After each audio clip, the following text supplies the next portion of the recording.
Thank you and welcome all again to my class. আজকের আলোচ্য বিষয় দ্বিঘাতকরণী বা কোয়াড্রাটিক সার্ট নিয়ে। দ্বিঘাতকরণী আলোচনার পূর্বে বিভিন্ন ধরনের সংখ্যা, বিভিন্ন ধরনের নাম্বার আমরা ক্লাস 9-এ পড়েছি, সেগুলি নিয়ে অতি সংক্ষেপে আলোচনা করব। প্রথমে তো বিভিন্ন ধরনের সংখ্যার মধ্যেই প্রথমে আসছে স্বাভাবিক সংখ্যা বা ন্যাচারাল নাম্বার। এই মুহূর্তে কতজন তোমরা আমার ভিডিও দেখছো? যে সংখ্যা দিয়ে গণনা করা যায়, বা এখানে আমি টোকা দিচ্ছি, নক করছি, এই টোকাগুলাই নকগুলা গণনা করতে যে সংখ্যাগুলি দরকার, বাস্তবে কাউন্টিংয়ের জন্য যে সংখ্যাগুলি দরকার, 1 2 3 4 5 7 10 15 100 150 500 1000 লক্ষ কোটি ইত্যাদি ইত্যাদি, এই সংখ্যাগুলিকে বলা হচ্ছে স্বাভাবিক সংখ্যা বা ন্যাচারাল নাম্বার। তো প্রথমেই আমরা পড়ব স্বাভাবিক সংখ্যা।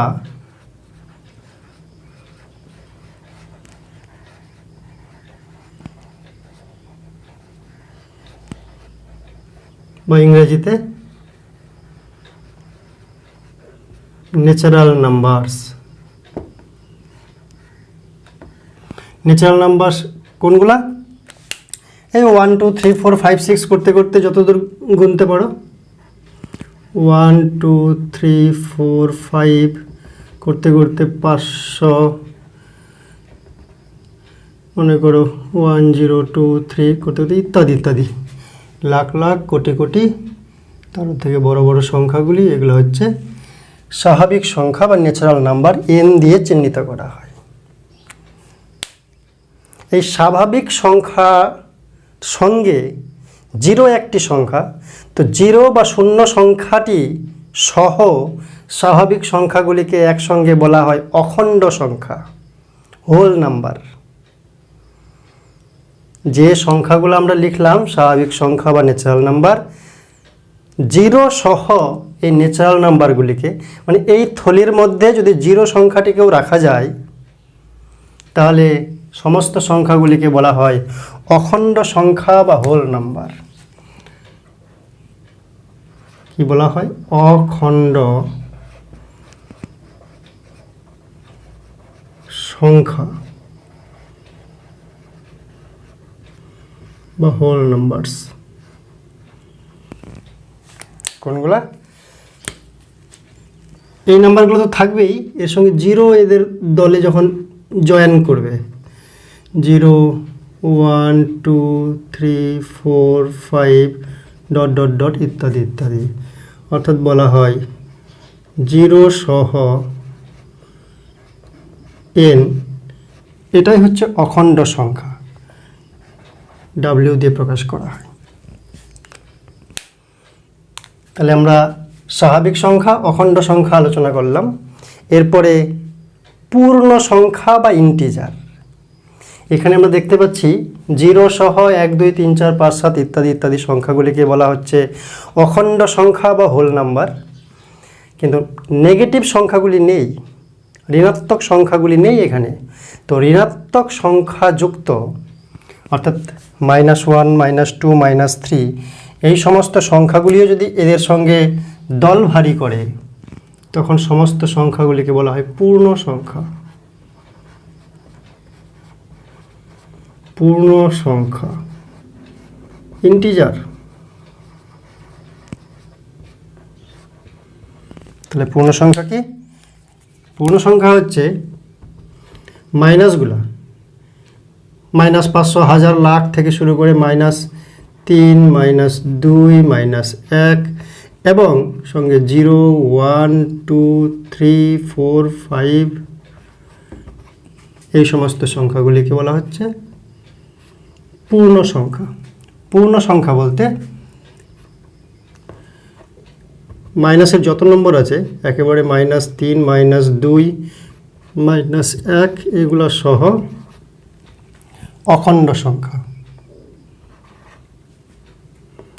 এদেরকেই বলা হচ্ছে পূর্ণ সংখ্যা, জেড অক্ষর দিয়ে চিহ্নিত করা হয়। এরপরে রয়েছে মূলদ সংখ্যা।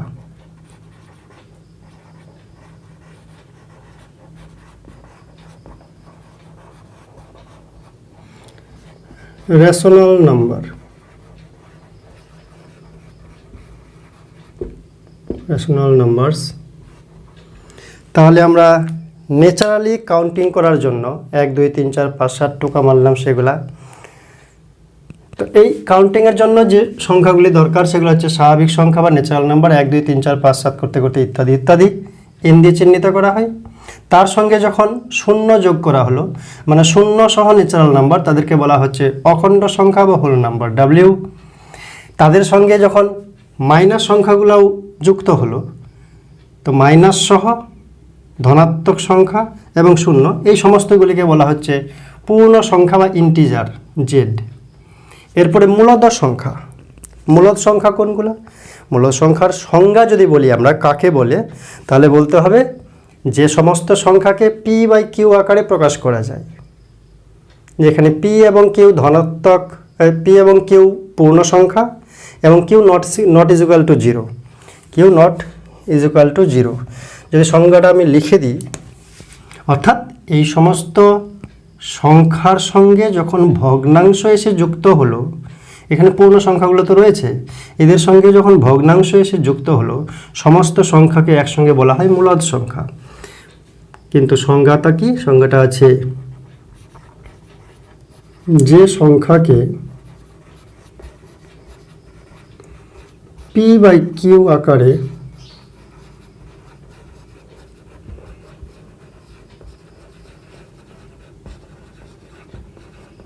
প্রকাশ করা যায়, যেখানে পি এবং কিউ পূর্ণ সংখ্যা এবং Q not is equal to zero.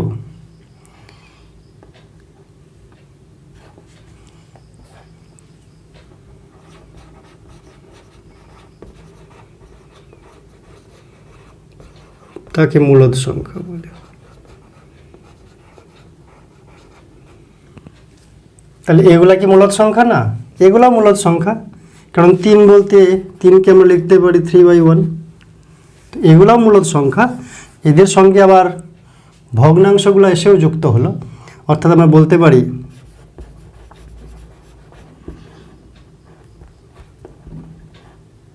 যে মনে করুন 5/9, 7/11, হাফ, 22/7, এই সমস্ত সংখ্যাগুলি এবং তার সঙ্গে যেগুলো ছিল -3, -2, -1, 0, 1, 2 ইত্যাদি ইত্যাদি সংখ্যাগুলি, সমস্ত সংখ্যাগুলি, এবং তার সঙ্গে মনে করলাম 2.5, এটা কি মূলদ সংখ্যা নয়? এটিও মূলদ সংখ্যা, কারণ এটাকে আমরা লিখতে পারি 25/10, পি বাই কিউ আকারে লিখছি, যেখানে পি এবং কিউ পূর্ণ সংখ্যা এবং Q not is equal to zero, তাই এটিও মূলদ সংখ্যা। যদি বলি 0.6666 চলতে থাকবে অসীম ঘর পর্যন্ত, এটি কি মূলদ সংখ্যা? হ্যাঁ, এটিও মূলদ সংখ্যা, কারণ এই সংখ্যাটা অসীম পর্যন্ত গেলেও এটাকে এই একই সংখ্যা পুনরাবৃত্ত হচ্ছে, পৌনঃপুনিকতা রয়েছে, একই সংখ্যার পুনরাবৃত্ত হচ্ছে, সেই কারণে এটাকে লেখা যায় 0.6 আবৃত দশমিকে লেখা যায় এরকম। এবং এটা ইকুয়ালস টু কি আমরা জানি খুব সহজেই, যে সরল ভগ্নাংশে পরিণত করা যায়, এটাকে পড়া যায় 6/9। তো এগুলো হচ্ছে মূলদ সংখ্যা। এই সমস্ত সংখ্যা, সমস্ত ভগ্নাংশ এবং সেই দশমিক ভগ্নাংশ, যে দশমিক সংখ্যা, যে দশমিক সংখ্যাকে ভগ্নাংশে রূপান্তর করা যায়, যেমন 2.5, 5.7, 5.779, এরাও হচ্ছে মূলদ সংখ্যা, কারণ পি বাই কিউ আকারে কনভার্ট করা যায়। এবং আবৃত দশমিক, যেগুলা দশমিকের পর একই সংখ্যা পুনরায় ফিরে ফিরে আসছে, সেই সমস্ত সংখ্যা হচ্ছে মূলদ সংখ্যা। অর্থাৎ যে সমস্ত সংখ্যার নির্দিষ্ট মান রয়েছে, যাদেরকে আমরা পি বাই কিউ আকারে প্রকাশ করতে পারি, যেখানে পি এবং কিউ পূর্ণ সংখ্যা এবং Q not is equal to zero, সেই সমস্ত সংখ্যাকে বলা হয় মূলদ সংখ্যা। এরপরে রয়েছে মূলদ সংখ্যাকে কোন অক্ষর দিয়ে প্রকাশ করা হয়? কিউ অক্ষর দিয়ে। তাহলে কিউ ইজুক্যাল টু কি? Q is equal to Z plus ভগ্নাংশ। অতএব আমরা লিখতে পারি পাতি কথায় চলতি কথায় কিউ ইজুক্যাল টু ভগ্নাংশ প্লাস পূর্ণ সংখ্যা জেড। এরপরে রয়েছে বাস্তব সংখ্যা, রিয়াল নাম্বার। বাস্তব সংখ্যা বা রিয়াল নাম্বারস।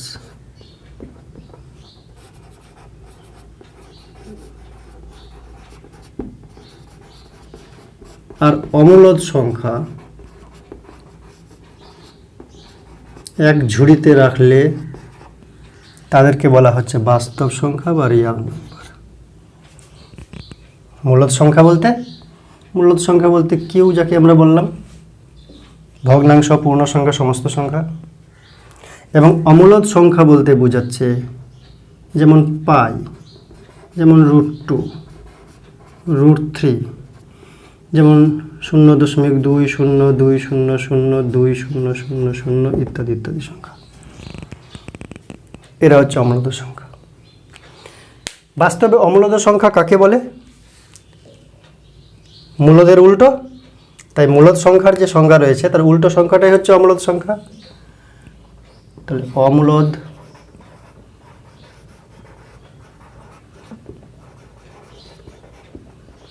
সংখ্যা কাকে বলবো?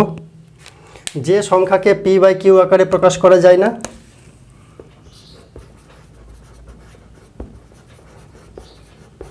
যে সংখ্যাকে p/q আকারে প্রকাশ করা যায় না,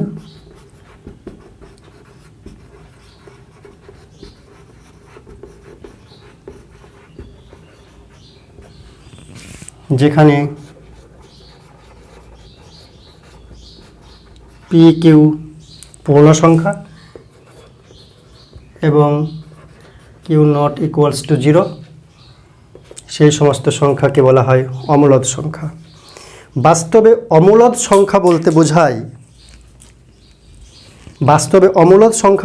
বোঝায় যে সংখ্যার সঠিক বা নির্দিষ্ট কোনো মান নেই। মানে যেমন বলতে পারি পাই একটি অমূলদ সংখ্যা। পায়ের তো মান রয়েছে 22/7, 3.14। তাহলে পাই কি মূলদ সংখ্যা হবে না? না, হবে না। কারণ পায়ের প্রকৃত মান ওই 22/7 আর 3.14 নয়। পায়ের প্রকৃত মান আমি জানি না, তুমি জানো না, পৃথিবীর কোনো মানুষ জানে না, কোনো বিজ্ঞানী জানে না। আজও পর্যন্ত পায়ের প্রকৃত বা সঠিক মান আবিষ্কার করা সম্ভব হয়নি। বিজ্ঞানী আর্কিমিডিস সেই বৃত্ত অঙ্কন করে বৃত্তের পরিধি এবং ব্যাসের অনুপাত যে পাই, সেই পায়ের মান নির্ধারণ করতে গিয়ে, চিত্র অঙ্কন করে পায়ের মান নির্ধারণ করতে গিয়েই রোমান সৈন্য দ্বারা নিহত হয়েছেন শুনেছি। তো পায়ের সঠিক মান আজও পর্যন্ত কেউ আবিষ্কার করতে পারেনি। পাই ইকুয়ালস টু 3.14159 করতে করতে অসীম ঘর পর্যন্ত চলতেই থাকবে। এবং সবথেকে ইন্টারেস্টিং বিষয়, কোনো সংখ্যায় আবৃত দশমিকের মতন পুনরাবৃত্ত হবে না, পর্যায়ক্রমে কোনো সংখ্যা ফিরে আসবে না। সব সংখ্যাগুলি উল্টাপাল্টা করে দৈবিকভাবে বিভিন্ন রকম সংখ্যা আসবে। তাই পায়ের সঠিক মান, নির্দিষ্ট মান আজও আবিষ্কার হয়নি। তাই পাই একটি অমূলদ সংখ্যা। কিন্তু আমরা পায়ের মান ধরি 22/7 বা 3.14, এগুলি সম্ভাব্য নিকটতম মান মাত্র। তো পায়ের মান যে ধরি 22/7, তো 22/7 সংখ্যাটি মূলদ সংখ্যা, কিন্তু পায়ের সঠিক মান 22/7 নয়, পায়ের সঠিক মান 3.14 নয়। পায়ের সঠিক মান আজও পর্যন্ত আবিষ্কার হয়নি। এই ডট ডট লিখতে লিখতে 25 দিস্তা খাতা শেষ করে দিলেও পায়ের মান শেষ হবে না, অসীম পর্যন্ত সংখ্যা রয়েছে। এবং এই অসীম ঘর পর্যন্ত যে মানগুলি রয়েছে কেউ পুনরাবৃত্ত বা পর্যাবৃত্ত হয়ে ফিরে আসছে না, অর্থাৎ এখানে কোনো আবৃত দশমিকের চান্সও নেই। তাই পাইয়ের সঠিক নির্দিষ্ট মান আজ পর্যন্ত আবিষ্কার হয়নি, আবিষ্কার চলছে। তো এই জন্য পাইকে বলা হচ্ছে অমূলদ সংখ্যা। ঠিক সেরকম √2 বা √3 এদেরও সঠিক মান বা নির্দিষ্ট মান এখনও পাওয়া যায়নি।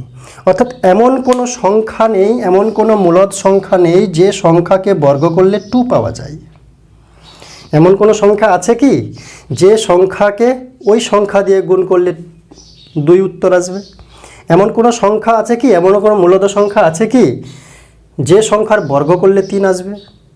আমরা জানি 2 এর বর্গ করলে 4, 3 এর বর্গ করলে 9, 1 এর বর্গ করলে 1, 4 এর বর্গ করলে 16। কিন্তু এই যে আছে 2, 3, 2 কার বর্গ?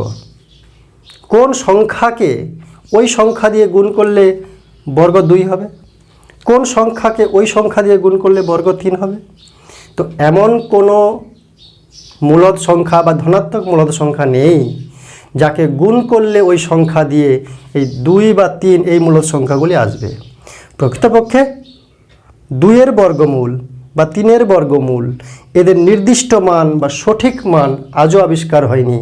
এদের সঠিক মান দশমিকের পরে অসীম সংখ্যা, অসীম ঘর পর্যন্ত সংখ্যা থেকে যাবে। তাই √2, √3 এগুলোকে বলা হয় অমূলদ সংখ্যা। আমরা আসব করণী কাকে বলে। করণী কাকে বলে? এই যে সংখ্যাগুলো রয়েছে √2, √3, √5, √7 এগুলোকে বলা হয় করণী। কিন্তু √4 এটা কিন্তু করণী নয়, এগুলো হচ্ছে করণী। তো করণী কাকে বলবো, কি শর্তে করণী, সেগুলো নিয়ে আমরা আলোচনা করব। আমরা ছোটবেলায় পড়েছি যে 1 গুণন 1 করলে মানে 1 এর বর্গ করলে 1 হয়, 1 এর বর্গ 1। 2 এর সঙ্গে 2 গুণ করলে মানে 2 এর বর্গ করলে 4 হয়। অনুরূপে 3 গুণন 3 বা 3 এর বর্গ করলে 9 হয়। এর বিপরীত প্রক্রিয়া মানে উল্টো কাজ যদি করি,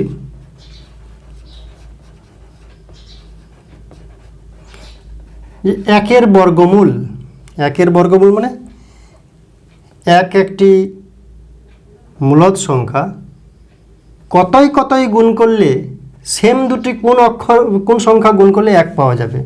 তো 1 1 কে 1 পাওয়া যায়, তো এর বর্গমূল হচ্ছে 1।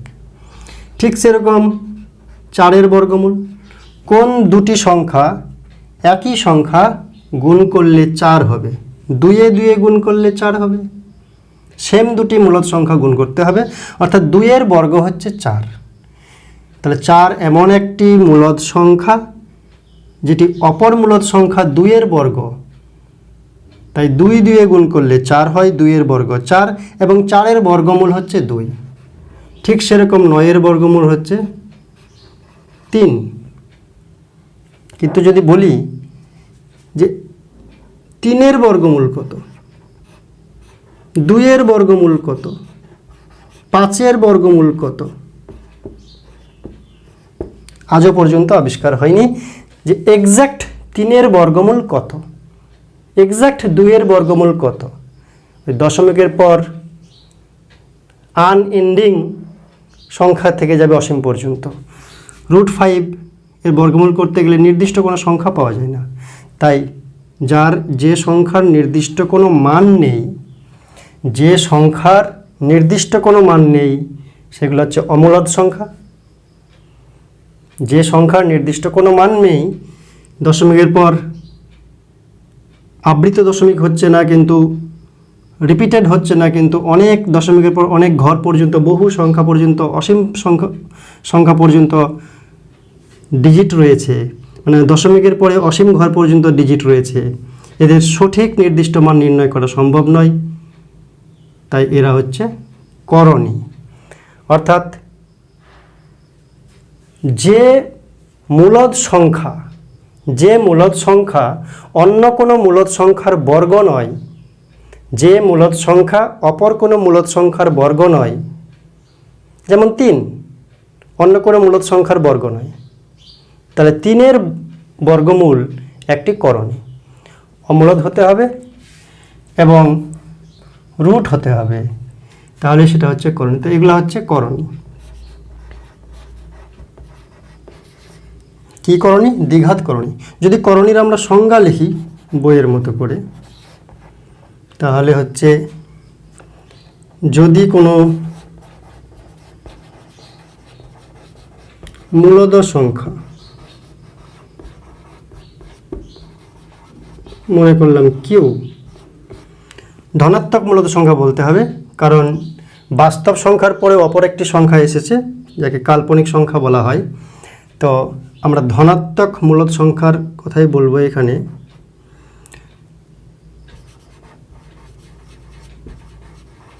যদি কোনো ধনাত্মক মূলদ সংখ্যা কিউ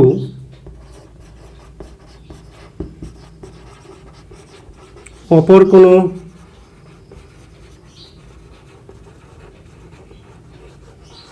ধনাত্মক মূলদ সংখ্যার বর্গ না হয়,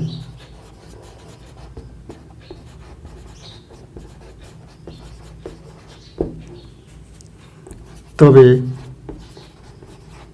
তার বর্গমূল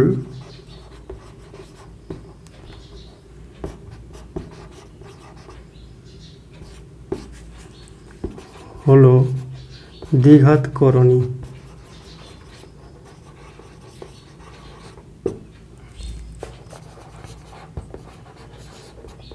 অর্থাৎ এই যে বললাম 3, মনে করলাম 7 এমন একটা ধনাত্মক মূলদ সংখ্যা। ধনাত্মক কেন বলবো? কারণ -7-এর বর্গমূল তোমাদের সিলেবাসে নেই। মাইনাসের বর্গমূল করতে গেলে জটিল রাশি আমদানি ঘটে, তাই -7-এর বর্গমূলের কথা বলবো না। ধনাত্মক মূলদ সংখ্যা যদি অপর কোনো মূলদ সংখ্যার বর্গ না হয়, যেমন 7, কার বর্গ? কতই কতই গুণ করলে 7 পাবো, এমন কোনো সংখ্যা আজও পর্যন্ত আবিষ্কার হয়নি যাকে 2 বার গুণ করলে ওই সংখ্যায় গুণ করলে 7 হবে। অর্থাৎ 7-এর প্রকৃত বর্গমূল এখনও আবিষ্কার হয়নি। আমরা √7 দিয়ে চিহ্নিত করব, দশমিকের পরে নির্দিষ্ট কোনো মান দিয়ে প্রকাশ করতে পারছি না √7-এর মানটিকে। দ্বিঘাত শুদ্ধকরণী এবং একটি অমূলদ সংখ্যা।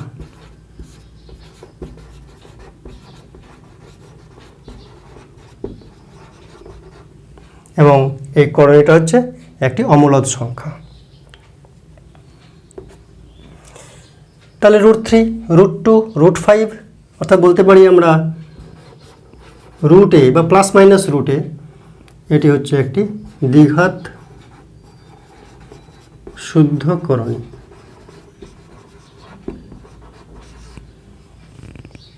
এটাকে আমরা লিখতে পারি এর পাওয়ার হাফ। √a = এর পাওয়ার হাফ, এভাবে লেখা যায়। তো 7-এর বর্গমূল হয় না, সেই বর্গমূলকে আমরা √7 হিসেবে চিহ্নিত করি যদি, যে 7-এর বর্গমূল মানে √7। তো আমরা জানি যে বর্গমূলে গুণ করলে তার বর্গ পাওয়া যায়। অর্থাৎ যেমন এখানে বললাম যে 3-এ গুণ করলে 9 পাওয়া যাচ্ছে, তো 9-এর বর্গমূল 3, অর্থাৎ 9-এর যে বর্গমূল, এর যদি স্কোয়ার করি, বর্গমূলের বর্গ যদি করি, তাহলে ওই সংখ্যাটি আসে। 3-এর বর্গ করলে 9, তো 9-এর বর্গমূল 3। 9-এর বর্গমূলের বর্গ বিপরীত কাণ্ড, আগে বর্গমূল বলতে কমিয়ে দেওয়া, তার বর্গ বাড়িয়ে দেওয়া, তো কমিয়ে বাড়িয়ে দিলে ওই সংখ্যাটি আসবে। তাই 9-এর বর্গমূলের বর্গ 9, তাই √7 মানে 7-এর বর্গমূলের যদি বর্গ করি কত হবে? 7। খুব সোজা, বর্গমূলের বর্গ 7, 7-এর বর্গমূল মানে কমাই দিলাম, তার বর্গ আবার বাড়িয়ে দিলাম, মানে একই জায়গায় থাকলাম, 7-এর বর্গমূলের বর্গ 7।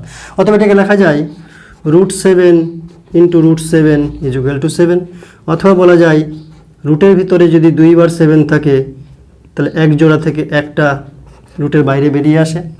অথবা বলা যায়, যেমন এখানে বলছি √a, তার যদি স্কোয়ার করি, অর্থাৎ রুট বলতে পাওয়ারে হাফ, স্কোয়ার করলাম মানে 2, অর্থাৎ a হাফ পাওয়ার আর 2 পাওয়ার গুণ করে এর পাওয়ার 1 হয়ে গেল, মানে এ হয়ে গেল।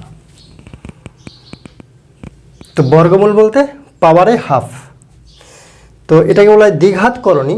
ঠিক সেরকম ত্রিঘাত করণীয় হয়। যেমন মনে করলাম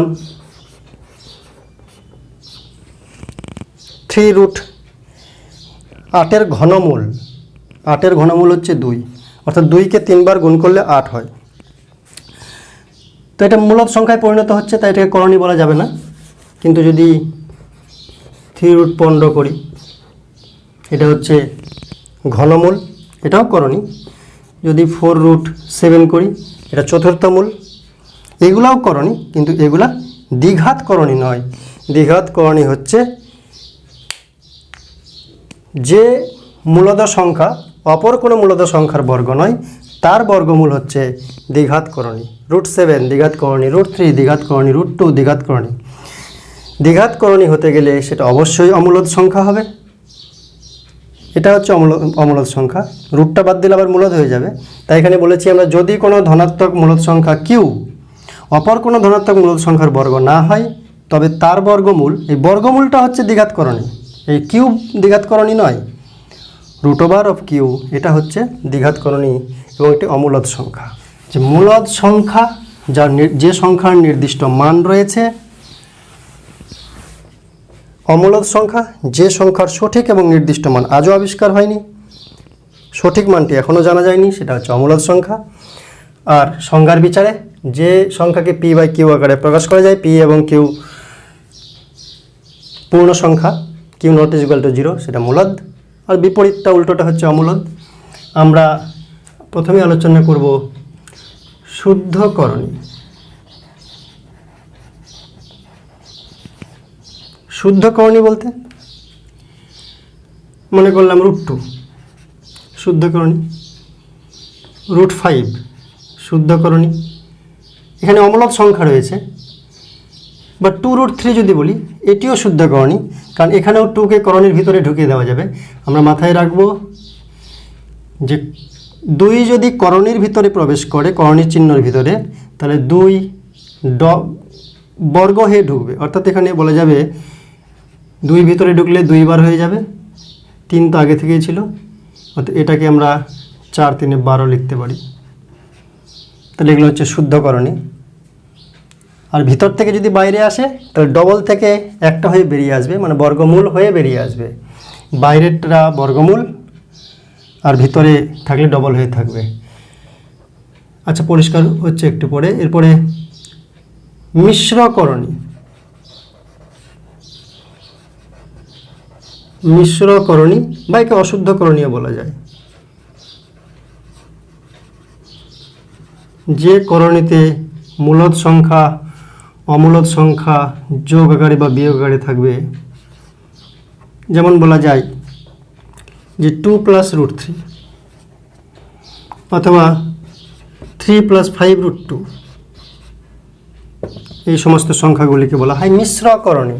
কারণ একটা পিওর মূলদ সংখ্যা রয়েছে, নির্দিষ্ট মান রয়েছে যার, এবং √3 রয়েছে। √3 প্রকৃত মান আজও জানা হয়নি, দশমিক দিয়ে সঠিক মান, দশমিকের পর অনির্দিষ্ট সংখ্যা রয়েছে। তো মূলদ আর অমূলদ সংখ্যা দুজনেই মিশে রয়েছে।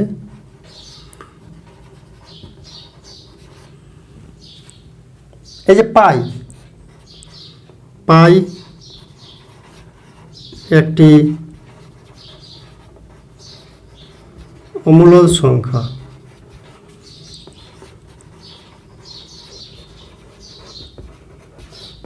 কিন্তু করণী নয়।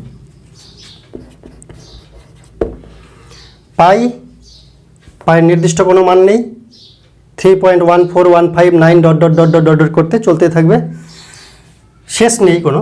তো পাই একটি অমূলদ সংখ্যা, যেহেতু নির্দিষ্ট সঠিক মানটি আজও জানা যাচ্ছে না, বা পাইকে দুইটি পূর্ণ সংখ্যার অনুপাতে প্রকাশ করা যায় না, পাইকে আমরা p/q আকারে প্রকাশ করতে পারি না, তাই পাই একটি অমূলদ সংখ্যা।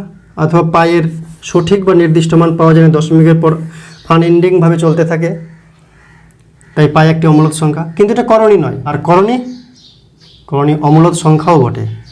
তাই বলা যেতে পারে সমস্ত করণী অমূলদ সংখ্যা, কিন্তু সমস্ত অমূলদ সংখ্যা করণী নয়। অর্থাৎ লিখতে পারি সমস্ত করণী অমূলদ সংখ্যা, কিন্তু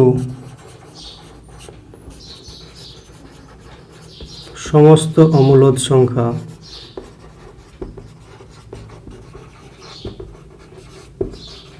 করণী নয়। যেমন √2, √3, √5, √7, √11 এগুলো অমূলদ সংখ্যা করণী, কিন্তু সকল অমূলদ সংখ্যা করণী নয়। যেমন পাই, যেমন মনে করলাম 0.20200020002000 এই করে যে চলতে থাকে ডট ডট করে আজীবন চলতে যাচ্ছে, নন এন্ডিং। কিন্তু মাথায় রাখতে হবে আবৃত দশমিক যেগুলো 0.6666 নন এন্ডিং, অর্থাৎ 0.6 পৌনপুণিক, এটি কি মূলদ সংখ্যা না অমূলদ সংখ্যা? এটি নিঃসন্দেহে মূলদ সংখ্যা, কারণ আবৃত দশমিককে আমরা সহজেই ভগ্নাংশে পরিণত করতে পারি 6/9, অর্থাৎ p/q আকারে প্রকাশ হচ্ছে। তো আমরা মিশ্রকরণী বা অশুদ্ধকরণী, যে করণীতে মূলদ সংখ্যা তার সঙ্গে অমূলদ করণী থাকবে, সেটা হচ্ছে মিশ্রকরণী। পাই একটি অমূলদ সংখ্যা কিন্তু করণী নয়। পাইয়ের নির্দিষ্ট মান নেই, পাইয়ের মান নন এন্ডিং 3.14159 ডট ডট করে চলতে থাকবে কতদূর পর্যন্ত? যতদূর রাস্তা রয়েছে ততদূর পর্যন্ত, শেষ নেই এর। এবং রিপিটিং কোনো লেটার নেই বারবার, অর্থাৎ আবৃত দশমিকে পরিণত করা যায় না, পুনরাবৃত্ত হয় না নির্দিষ্ট কোনো সংখ্যা। তাই পাই একটি অমূলদ। 3.14 আমরা প্রায় মানটিকে ধরি, বা 22/7 ধরি নিকটতম পাইয়ের মান। মার্চের 14 তারিখকে পাই ডে বলা হয়, আমরা অনেকেই জানি, যেহেতু 3.14 মানকে পাইয়ের মান ধরা হয় সেই কারণে। সদৃশকরণী,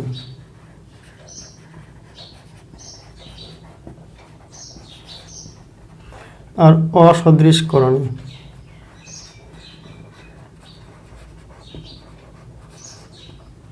সদৃশকরণী একই রকম দেখতে, যেগুলা মানে যেমন মনে করলাম 2√2, 7√2, 5√2, 2√2, 7√2, 5√2 সবগুলা √2 করণী, তাই এগুলো হচ্ছে সদৃশকরণী। অথবা যদি এরকম থাকে যে মনে করলাম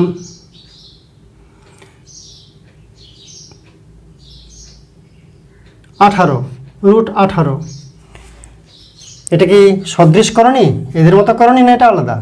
√18কে যদি আমরা বিশ্লেষণ করি, 18কে উৎপাদকে বিশ্লেষণ করলে 3 × 3 × 2, অর্থাৎ এটা আলটিমেটলি আসছে 3, দুটি রয়েছে, তাই বর্গমূলের চিহ্নের বাইরে আসলে, করণীর বাইরে আসলে এটা 3 হয়ে যাবে, বা 9 এর বর্গমূল 3, ভিতরে শুধু 2 থাকবে, যার জোড়া নেই সে ভিতরেই পড়ে থাকবে। তাই আলটিমেটলি কী চেহারা আসছে? আলটিমেটলি এই করণীদের মতোই আসছে, অথবা এগুলো হচ্ছে সদৃশকরণী। আবার বলি যে √4 এটা আপাত দৃষ্টিতে করণী মনে হলো, এটা করণী নয়, কারণ এটির নির্দিষ্ট মান রয়েছে 2। তাই রুট থাকলেই যে করণী তা নয়। √4 = 2, 2 মানে হচ্ছে 2/1, অর্থাৎ p/q, অর্থাৎ মূলদ সংখ্যা।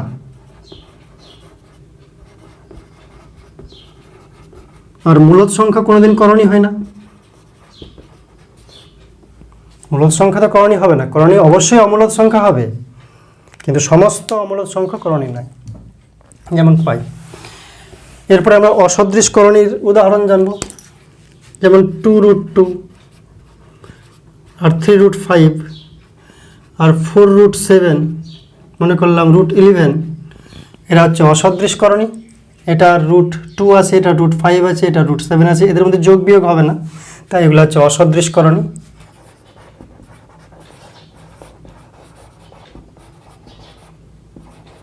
করণী নিরসন বা করণী নিরসক উৎপাদক, যেমন √2। √2কে কত দিয়ে গুণ করলে করণী থাকবে না? √2কে যদি আমি √2 দিয়ে গুণ করি তাহলে করণী থাকবে না। তাই √2-র জন্য এই √2 হলো করণী নিরসক উৎপাদক। করণী নিরসক উৎপাদক। √2-র করণী নিরসক উৎপাদক কত? √2। শুধু কি একটাই আছে? না, √2-র করণী নিরসক উৎপাদক √2 এবং সঙ্গে যে কোনো মূলদ সংখ্যা দেওয়া যায়। 5 দিলাম, 7 দিলাম, বা 7√2 বা 9√2, এরা প্রত্যেকেই হচ্ছে করণী নিরসক উৎপাদক। তবে √2 থাকতে হবে, শুধু √2 থাকলেও যথেষ্ট। এবার যদি 1/√5 থাকে, এর করণী নিরসক উৎপাদক কত? হরের যদি করণী আউট করতে চাই তাহলে √5 দিয়ে গুণ করব উপর নিচে, তাহলে √5/5 হয়ে গেল। যে কোনো ভগ্নাংশের লব এবং হরকে অনুরূপ সংখ্যা দিয়ে যদি গুণ করা হয় তাহলে ভগ্নাংশটির মান অপরিবর্তিত থাকে। আর 1/√5কে আমরা √5/5 লিখতে পারি।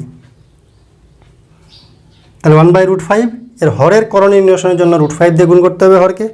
তো শুধু হরকে করলে ভগ্নাংশটা পাল্টে যাবে, তাই লব এবং হর উভয়কেই করব, তাহলে হরের করণী থাকবে না।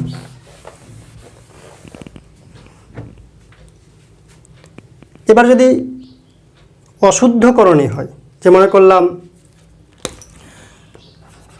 3 + √5, এর করণী নিরসক উৎপাদক কত?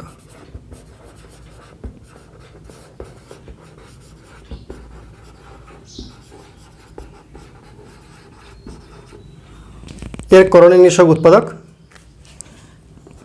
1 নম্বর হবে 3 - √5, 2 নম্বর হবে -3 + √5, 3 নম্বর হবে -3 - √5। তাহলে এই মিশ্র করণীকে কোন সংখ্যা দিয়ে গুণ করলে করণী থাকবে না, অমূলদ সংখ্যা থাকবে না, মূলদ সংখ্যায় পরিণত হবে? তো এমন একটা সংখ্যা দিয়ে করব, 3 + √5 আছে, 3 - √5 দিয়ে গুণ করব। তাহলে a + b, a - b মানে a² - b², এবং তাতে 9 - 5 মানে 4-এ কনভার্ট হয়ে যাবে। তাহলে এই করণীকে যদি এই করণী দিয়ে গুণ করি তাহলে এর মধ্যে করণী থাকবে না গুণফলে।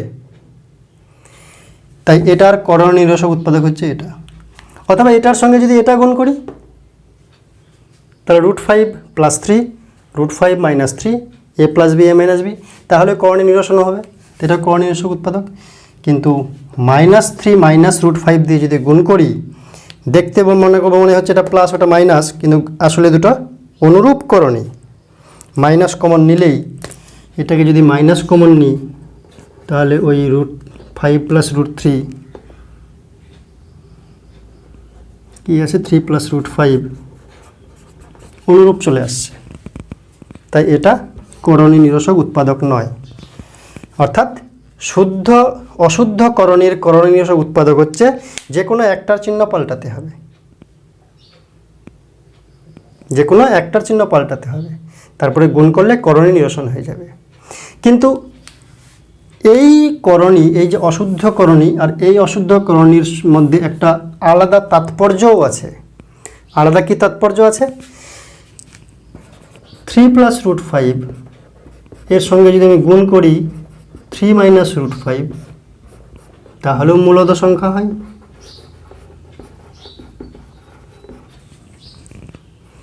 আবার 3 + √5 এর সঙ্গে যদি 3 - √5 যোগ করি, আমি সমষ্টি করি, তাহলেও মূলদ সংখ্যা হয়। শুধু গুণ করলেই করণী নিরসন হচ্ছে তা নয়, এটা এমন একটা এর কনজুগেট চেহারা যে এর সঙ্গে এর গুণ করলেও, এর সঙ্গে এর যোগ করলেও করণী নিরসন হয়ে যায়, করণী আউট হয়ে যায়, অর্থাৎ মূলদ সংখ্যায় রূপান্তর হয়। তাই এই অশুদ্ধ করণীর জন্য এই মিশ্র করণীর জন্য এই করণীকে আলাদা নাম দেওয়া হয়েছে। কি নাম দেওয়া হয়েছে? পূরক করণী বা অনুবন্ধী করণী। তাই এই করণীকে বলা হয় পূরক করণী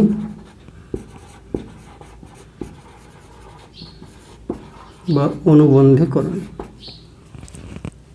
আর এটা করণী নিরসক উৎপাদক, বাট পূরক করণী নয়, অনুবন্ধী করণী নয়, কারণ যোগ করলে করণী নিরসন আউট হবে না। পূরক করণী বা অনুবন্ধী করণী এমন একটি করণী যাকে ওই অশুদ্ধ করণীর সঙ্গে গুণ করলেও করণী নিরসন হয়, যোগ করলেও করণী নিরসন হয়। যেমন যোগ করলে +√5 -√5 কাটাকাটি গিয়ে বাদ, 3 আর 3 6 হবে, মূলত সংখ্যা চলে আসবে। গুণ করলে a² - b² করবে, a² - b² করলে 3 স্কোয়ার -√5 স্কোয়ার মানে 9 - 5 হবে, তার মূলত সংখ্যা হবে। অর্থাৎ পূরক করণী বা অনুবন্ধী করণী কাকে বলে তার আবার সংজ্ঞা আছে। এমন একটা মিশ্র করণী যে করণীকে মূল করণীর সঙ্গে যোগ করলেও মূলত সংখ্যা হয়, গুণ করলেও মূলত সংখ্যা হয়। এভাবে লিখলেই যথেষ্ট। পূরক করণী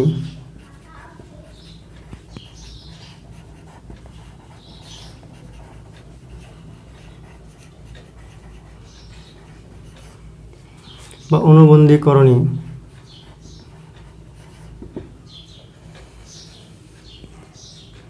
কাকে বলছে? এমন একটি করণী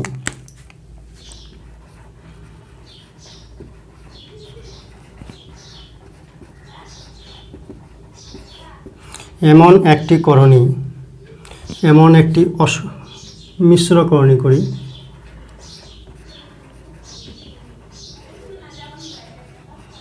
যাকে মূল করণীর সাথে যোগ বা গুণ করলে করণী নিরসন হয় বা মূলদ সংখ্যায় রূপান্তর হয়।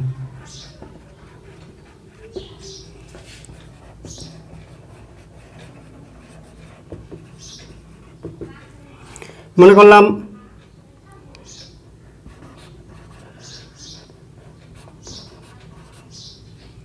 আচ্ছা প্রথমে 2 দিয়ে করি, এর অনুবন্ধী করণী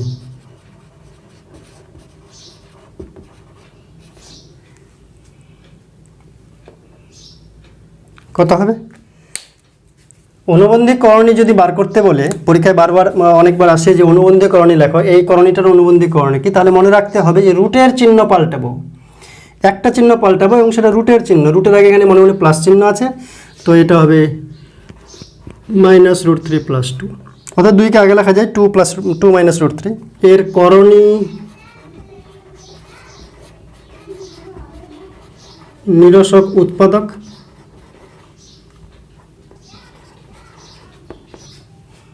তাহলে এটিও হবে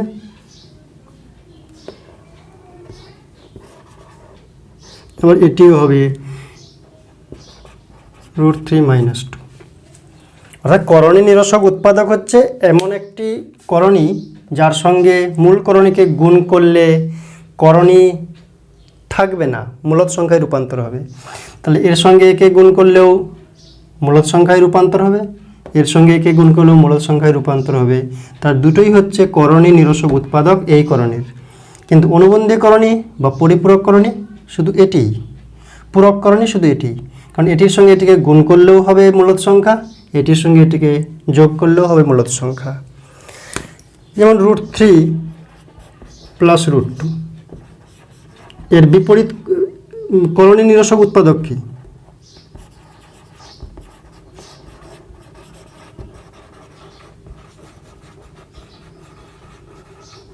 এর করণী নিরসক উৎপাদক যে কোনো একটা চিহ্ন পাল্টা হবে, -√3 + √2 এটাও হবে, অথবা √3 - √2 এটাও হবে। করণী নিরসক উৎপাদক যে কোনো একটা চিহ্ন পাল্টালেই হবে। যদি বলি √3 এর অনুবন্ধীকরণে কি? তাহলে -√3। √3 চিহ্নটা পাল্টে দিতে হবে। করণীর যোগ,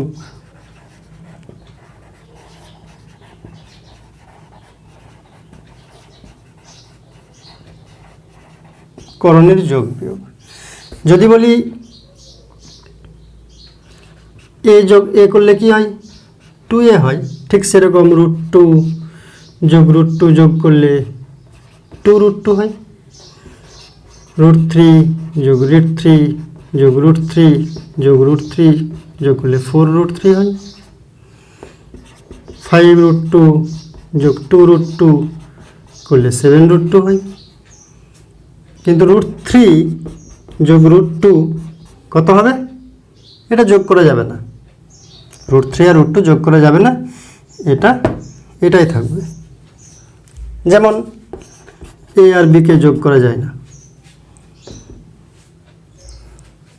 ঠিক সেরকম যদি মনে করলাম যে 5√7 - 2√7 হয়, তাহলে কত হবে? 5 থেকে 2টা বাদ দেব। 5টা √7 থেকে 2টা √7 বাদ দিলাম, তাহলে 3টা √7 থাকবে। যদি -3√7 - 2√7 হয়, তাহলে -3 2 5টা √7 হবে। এইভাবে যোগ বিয়োগ করতে হবে। যদি গুণ করতে হয়, করণীর গুণ,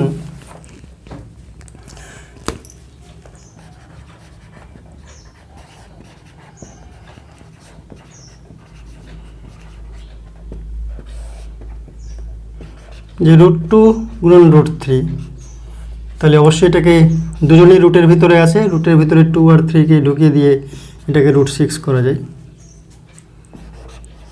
√2 × √2 যদি হয়, তাহলে এটা 2 হয়ে যাবে। বর্গমূল এটাকে এরকম লেখা যায়, অথবা লেখা যায় 2 গুণন 2। করণীর ভিতর থেকে এক জোড়া থেকে একটা হয়ে বাইরে বার হয়, তাহলে ভিতরে 1 থাকলো, 1-এর বর্গমূল 1 বা 2-এর স্কোয়ার করে এটাকে বলা যায়। 2টা 2 আছে মানে বর্গ, আর রুট মানে আছে মানে পাওয়ারে হাফ। 2 আর হাফ কেটে গিয়ে 2 হলো। যদি এরকম থাকে 3 3 3 3 3, তাহলে কত হবে? এক জোড়া থেকে একটা 3 বার হবে, এই জোড়া থেকে আরেকটা 3 বাইরে বার হবে। এর জোড়া নেই, তাই রুটের বাইরে বেরোবে না। যার জোড়া নেই সে রুটের বাইরে বেরোবে না। তো এটাকে এরকম করা যায়। যদি এরকম থাকে 5√3/√3 কত হবে? √3 5 হবে। যদি এরকম থাকে 5/√5, তাহলে কত হবে? 5কে লেখা যায় 2 বার √5/√5, 5 কাটলো √5 হলো। তো এই কমন বিষয়গুলো আমাদের মনে রাখতে হবে। এবার যদি এরকম থাকে যে মনে করলাম √3 তার সঙ্গে গুণ করবো 2 - √2, কত হবে? এটা করণী, এটা মূলদ সংখ্যা, অমূলদ মূলদ। তো এই দুটো গুণ করলে হবে 2√3, আর এইটা আর এটা গুণ করলে কত হবে? √6। এই √3 কার সঙ্গে গুণ আছে? ব্র্যাকেটের ভিতরে যারা আছে প্রত্যেকের। তো √3 সঙ্গে 2 এর গুণ করলাম, তো এটা হলো। আর √3 সঙ্গে √2 গুণ করলাম, তো √6 হলো। এভাবে করতে হবে। এবার যদি এরকম থাকে 3 - √5, আর এটা মনে করলাম 2 + √3 গুণ করব, তাহলে 3 দিয়ে আগে দুজনকে গুণ করব। 3 2 6, 3 আর √3 একটা মূলদ একটা অমূলদ, তো গুণ হবে না, রেখে দিতে হবে। 3কে বাইরে রাখবো, √3কে ভিতরে রাখবো। এবার এটা দিয়ে দুজনকে গুণ করব। √5 আর 2 গুণ করলে -2√5, আর এটার সঙ্গে এটা গুণ করব। দুজনেই রুট আছে, তাই দুজনের মধ্যে ডাইরেক্ট গুণ হয়ে যাবে। 5 3 15। তো এটার গুণ এভাবে করতে হবে। তো এই বিষয়গুলা মনে রাখতে হবে। এবার যদি বলি যে √12 আছে, √12কে আমরা মূলদ আর অমূলদের গুণফল আকারে প্রকাশ করব। তাহলে 12কে আমরা আগে প্রথমে কি করব? উৎপাদকে বিশ্লেষণ করব। 2 6 12, 2 3 6 2 2 3, অর্থাৎ 12কে ভাঙবো আমরা 2 গুণন 2 গুণন 3। রুটের ভিতরে এক জোড়া থেকে একটা বাইরে বেরিয়ে যায়, আর 4-এর বর্গমূল 2, আর 3-এর জোড়া নেই, সে ভিতরে থাকবে। অর্থাৎ রুট 12 এটাকে 2√3 আকারে লেখা যায়, যেখানে এটি মূলদ, একটি অমূলদ সংখ্যার গুণফল। পরবর্তীতে আমরা ডিটেলস আলোচনা করব। Thank you.